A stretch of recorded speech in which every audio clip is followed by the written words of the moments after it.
Hello সবাইকে, রাধে রাধে। দিনটি ছিল ভাইফোঁটার। আর এই ভাইফোঁটার দিনে সকাল থেকে নিয়ে আমরা সারাদিন কী করলাম, কী খাওয়া দাওয়া হলো, তো তোমরা দেখতে থাকো ভিডিওটি লাস্ট পর্যন্ত।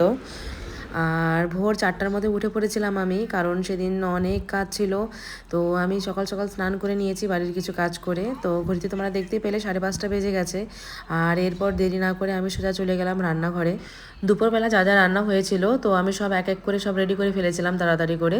তো সবজি থেকে নিয়ে এখানে ডাল ধুয়ে রেডি করে ফেলেছিলাম, তারপর হচ্ছে চালও ভিজিয়ে রেখেছিলাম। রান্না অবশ্য আমি করিনি, রান্না হলো আমার ভাই বই করেছিল। তো সব আমি রেডি করে ফেলেছিলাম এক এক করে। আর রান্না বাড়া সমস্ত নিরামিষ করে করা হয়েছিল, যেহেতু এটা কার্তিক মাস চলছিল। আর তার উপর হলো আমাদের ভাইফোঁটাতে আমরা কোনো আমিষ জাতীয় খাবার দাবার খাই না। তো সে কারণে আমাদের পুরোপুরি এখানে নিরামিষ রান্না করাই হয়েছিল। আর এদিকে সকাল সকাল অনায়াসিষ্টু উঠে স্নান করে তারপর রাধারানী সেজে গোপালকে নিয়ে ব্যস্ত ওরা দু বোন মিলে। আর বাড়ির সবার সাথে ওরা দু বোনও উপোস করেছিল। বাড়িতে যে কোনো ধরনেরই পুজো হোক না কেন, দু বোন উপোস থাকবেই, ওদেরকে কিছুতেই খাওয়ানো যায় না। আর এই গোপালটি অনায়া নিজের হাতেই বানিয়েছিল, আমি তোমাদের এর আগের ব্লগেও একটি দেখিয়েছিলাম। আমার মাও সেদিন অনেক ভোরেই উঠেছিল। আমি 4টায় উঠেছিলাম, আবার আমার মা আমার থেকে আরও অনেক আগেই উঠেছিল। তো উঠে নিয়ে এদিকে ঘর বাড়ি পরিষ্কার করে নিয়ে স্নান করে এদিকে আমার মার পুজো কমপ্লিট হয়ে গেল। আবার অনেক কিছু ভোগের জন্য অনেক কিছু বানাবেনও। আর এদিকে অনায়া গোপালকে সেবা দিয়ে জব করতে বসে পড়েছিল, তো খুব বড় ভক্ত হয়ে গেছে কৃষ্ণের। আর আমার মা এদিকে পুজো কমপ্লিট করে নিয়ে তারপরে এখানে নারকেলের নাড়ু বানিয়েছেন, আর এদিকে সেল রুটি। তো আমাদের যে কোনো অনুষ্ঠানে সেল রুটি বানাতেই হয়, তো সেটা বানিয়েছিলেন মা, নিরামিষ করে বানিয়েছিলেন। আর এদিকে আমি রান্নাঘরে সব কাটাকাটি করে নিয়ে তারপরে এখানে একটা আলুর আচার বানিয়েছিলাম। তো আমাদের নেপালির খুব ফেমাস একটা আলুর আচার, তো খুব টেস্টি হয় খেতে এটা। তো সেটাও আমি সেদিন বানিয়েছিলাম। আর সেদিন আমাদের বাড়িতে খুব তাড়াহুড়ো করে রান্নাবাড়ি করা হয়েছিল, কারণ সবাই উপোস করেছিল। তো ফোঁটা দেওয়ার পর সবাই খাওয়া দাওয়া করবে। আর তারপর হলো আমার মামা বাড়ি থেকেও সবাই আসবে, ওনারাও খাওয়া দাওয়া করবেন। আর তারপর বাবাও বেরিয়ে যাবে আমার পিসিদের বাড়িতে, যেহেতু অনেক দূর দূর আমার পিসিদের বাড়ি। তো সেখানেও বাবাকে সময় মতো পৌঁছাতে হবে। আর এদিকে আমার আলুর আচার কমপ্লিট, আর তোমাদেরকে নেক্সট ব্লগে আমি দেখিয়ে দেবো এই রেসিপিটা।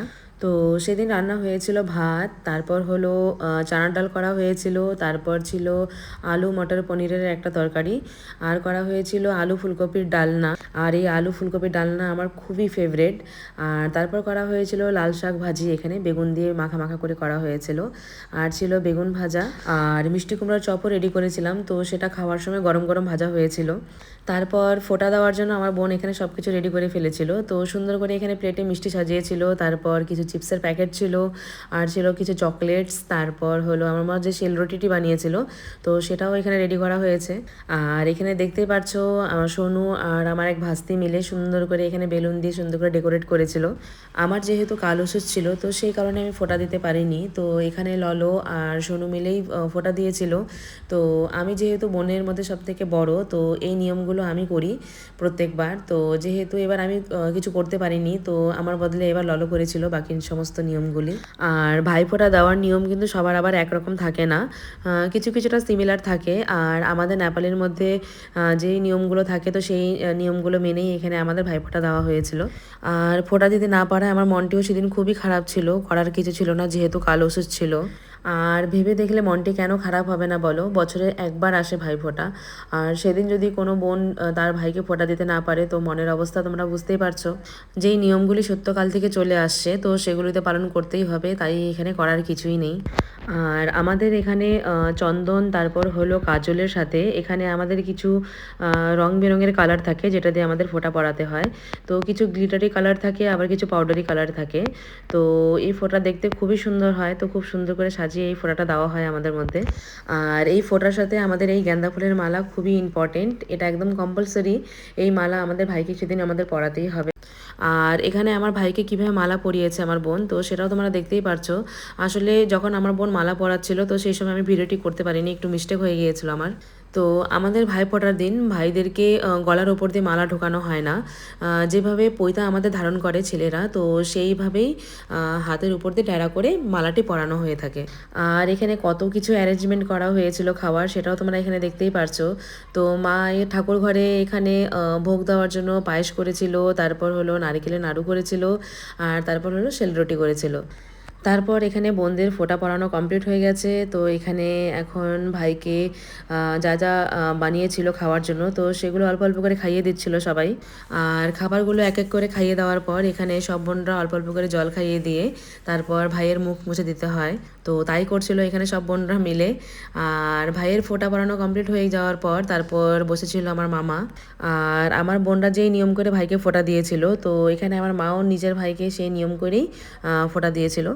আর আমার মার হলো একটি মাত্র আদরের ভাই, আর আমাদেরও একটি মাত্রই মামা।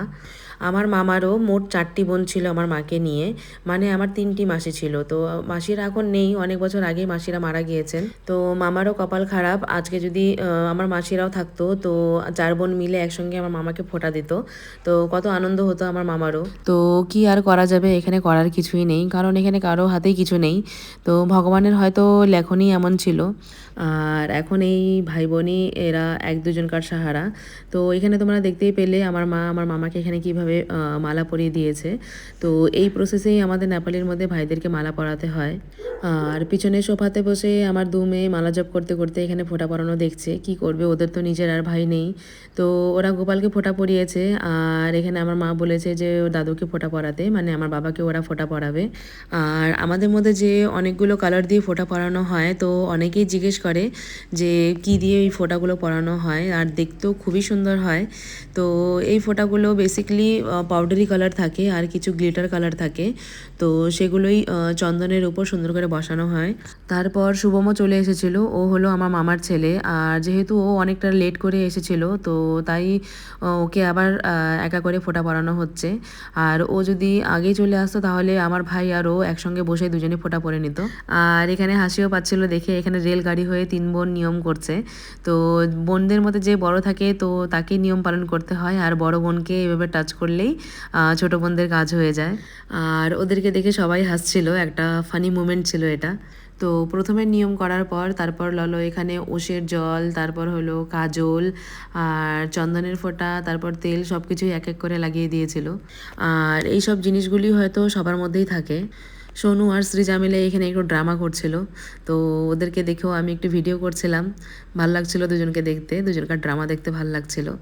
আর আমার এই ভাই হলো শিলিগুড়িতে থাকে, ওখানে থেকে ও পড়াশোনা করছে। তো ভাই ফোঁটার আগের দিনই ও বাড়িতে এসেছিল, তো ফোঁটা দেওয়ার আবার পরের দিনই আবার চলে যেতে হবে ওকে।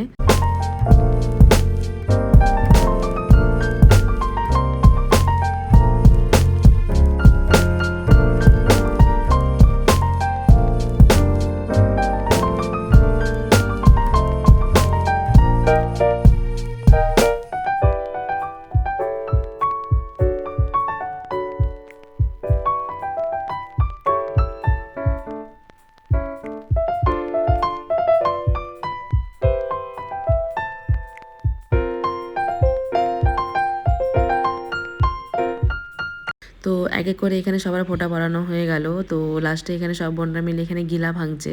তো এটা ভাঙলে নাকি ভাইয়ের আপদ বিপদ সব কেটে যায়। আর তারপর শুরু হয়ে গেল এখানে খাওয়া দাওয়া। সবারই খুব খিদে পেয়েছিল, যেহেতু সবাই উপোস করেছিল ফোঁটা পড়ার জন্য। তো এখানে ফোঁটা পড়ার পর আর দেরি না করে এক এক করে সবাই খেতে বসে পড়েছে।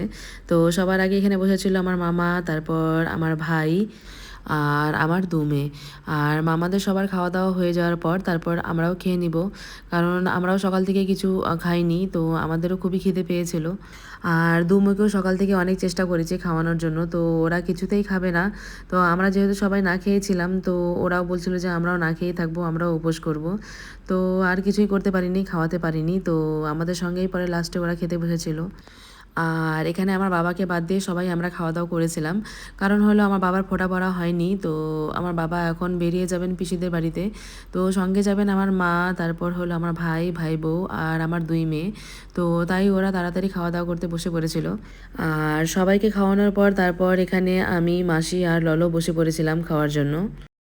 আর এরপর সবাই রেডি হয়ে গেছে, তো এখন আমার মারা সবাই চলে যাচ্ছেন মানাবাড়িতে। মানাবাড়িতে হলো আমার এক পিসি আছেন, তো সেখানে গিয়ে আমার বাবা ফোঁটা পড়বেন, আর বাকি আমার মারাও সবাই ঘুরে আসবেন। আর সবার ফিরতে ফিরতেও অনেক রাত হয়ে যাবে, কারণ হলো মানাবাড়ি যাবেন, তারপর সেখান থেকে ফালাকাটা, আর ফালাকাটা থেকে তারপর দেওমালিতে আরেক পিসি আছে, তো সেখানে ফোঁটা দিয়ে বাড়ি আস্তে আস্তে রাত হয়ে যাবে। আমাদের মতো প্রতিটি বাড়িতেই আজকের দিনটি হলো খুবই স্পেশাল, কারণ হলো প্রতিটি বাড়ির মেয়েই আজকে নিজের বাপের বাড়িতে যাবে, তারপর নিজের ভাইকে ফোঁটা দেবে। তো সবার বাড়িতেই অনেক আনন্দ হুই হাল্লা হচ্ছে হয়তো। আর এখানে অনায়া সৃষ্টুও খুব খুশি ঘুরতে যেতে পারবে বলে। আর অনায়া এখানে গোপালকেও নিয়ে নিয়েছিল, তো বলছিল সকাল থেকেই যে আজকে ও গোপাল নিয়ে যাবে। তো এই ছিল আমাদের ভাইফোঁটার দিনটি। তো সকাল থেকে সম্পূর্ণ তোমাদেরকে দেখালাম কি করে আমাদের ভাইফোঁটা কাটালাম। তো তোমাদের ভিডিওটি কেমন লাগলো আমাকে একবার কমেন্ট করে তোমরা অবশ্যই জানাবে, আর ভালো লাগলে একটা লাইক করে দেবে। তো সবাই বেরিয়ে গেল, আর এখন আমরা ঘরে চলে যাচ্ছি। তো ঘরেও কিছু কাজ আছে, তো সেগুলো করে নিয়ে আমরা সবাই একটু রেস্ট করব, কারণ সবাই আমরা অনেক ভোরেই উঠেছি। আর ঘরের ভেতরে ঢোকার পর মনে হচ্ছিল যে ঘরটি যেন ঘুমিয়ে পড়েছে, কারণ সকাল থেকে এত হই হাল্লা এত চিৎকার চেঁচামেচি হচ্ছিল ঘরটির মধ্যে। তো সবাই চলে যাওয়ার পর ঘরটি একদম মনে হচ্ছিল যে খালি হয়ে গেছে। আর আজকের এই ভিডিওটি এখানেই শেষ করছি, আবার দেখা হবে অন্য একটি ব্লগে। সবাই ভালো থেকো তোমরা, সবাইকে বলি রাধে রাধে।